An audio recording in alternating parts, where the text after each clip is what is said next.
مساء الخير للجميع، وإن شاء الله هيك الله يتقبل منا ومنكم يا رب، ورمضان مبارك علينا وعليكم، وإن شاء الله يكون هيك خير وبركة علينا. وهلأ من العادات نحن اللي بنعملها كأول يوم رمضان، لا إما بنعمل هيك أكلات بيضة، لا إما بنعمل محشي. فعملكم هلأ محشي على الطريقة الحلبية. حنعمل هلأ الملفوفة هاي اللي قصيناها، ونعمل كمان كوسة، ونعمل ورق عنب بنفس الطنجرة. نعملها بطريقة هيك عن جد تطلع معكم شي غرام. هلأ متل ما شفتوا كيف هيك عورناها، وكيف فتحنا كمان الملفوفة. وهلأ المحشي بنرقّقه كتير منيح لإنه مو متل الشيخ المحشي. هون عندي المي سخنة، بنحط كمان الملفوفات قد ما بيساووا معنا. عندي 3 كيلو ملفوف وكيلو ورق عنب، بنعيفهم تقريبًا 8 دقايق بس هيك يدبلوا معنا. وعندي هون 5 كوب من الرز، بنحط لهم 800 جرام لحمة. أنتم قد ما بدكم بتحطوا، بس 800 جرام أو نص كيلو كمان مناح. بنحط هون كمان نعناع معلقتين كبار، وعندي بهار أسود ملعقة ونص كبار، وملح معلقتين كبار. وعندي هون كمان دبس البندورة 3 معالق كبار. بنحط لهم كمان زيت هيك تقريبا شي 5 معالق كبار. وبنحط هون كمان معلقتين من السمنة لحتى يعطيني هالدسامة والطعم الطيبة، معلقتين كبار. وبنحط توم كمان معلقتين كبار. وهلأ كمان هون عندي كاسة كبيرة لحتى هيك يفرفد معنا بالحشوة. بندعكن كتير منيح. وهلّأ هون بعد ما أخدوا تقريبًا 8 دقايق هيك معي، بنطلّعُن شوفوا كيف هيك دبلوا معنا. وهلّأ صار فينا هيك نشتغل فيها. هلّأ هون لحتى كيف بدنا نقص نحن الملفوفة، بناخد منها هيدا العرق السميك بنشيله، بنرجع كمان بعدين بنقصّها هيك قص هيك بالنُص متل ما شايفين هون.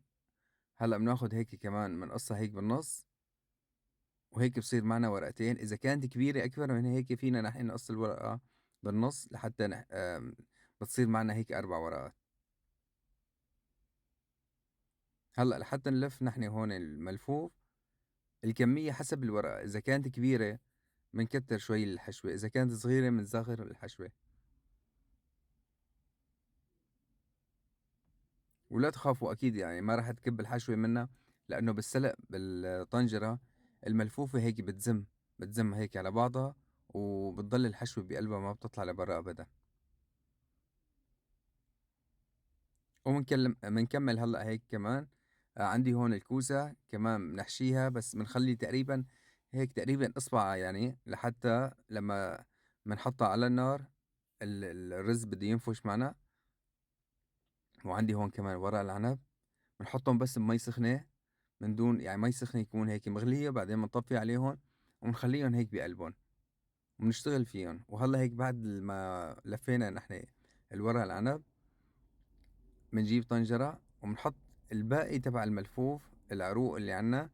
وعلى فكرة كمان هدول كتير طيبات بيطلعوا مع الأكل.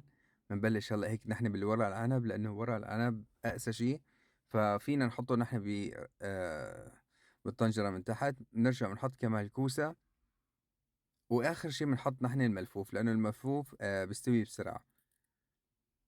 هلأ لحتى نعمل نحن المرقة تبع الملفوف أو المحشي، بنحط هون تقريبًا لترين ونص مي، وبنحط لهم 7 معالق كمان دبس البندورة، وبنحط كمان معلقتين كبار ملح، وبنحط كمان هون ملعقتين كبار توم، وملعقتين كمان كبار من النعناع. وبنحط أي تقالة موجودة عندكن، وبنحط هون المرقة. هلأ هون النار عالية، مجرد ما بلشت هيك تبقبق معنا أو تغلي بنوطّي النار على الأخير، وبعدين بنعيفها ساعتين ونص على نار هادية. وهلأ هيك بعد ما استوت معي، يا سلام الريحة! بننزّلها وبننتبه كتير لمّا نفضّي منها المرقة. شوفوا لي هالمنظر هاد شي روعة.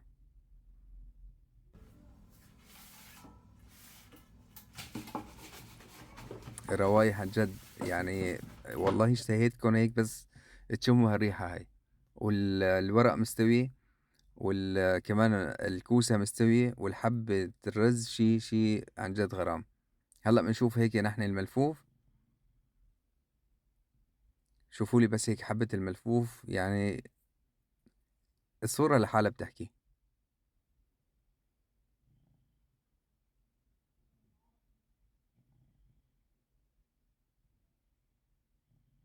وهيك بيكون خلصنا فيديو لليوم. هلا ما فينا ندوق، بس ان شاء الله عن جد الطعمه روعه والريحه لحالها هي بتحكي. جربوها ان شاء الله هيك كمان بتعجبكم. سلام.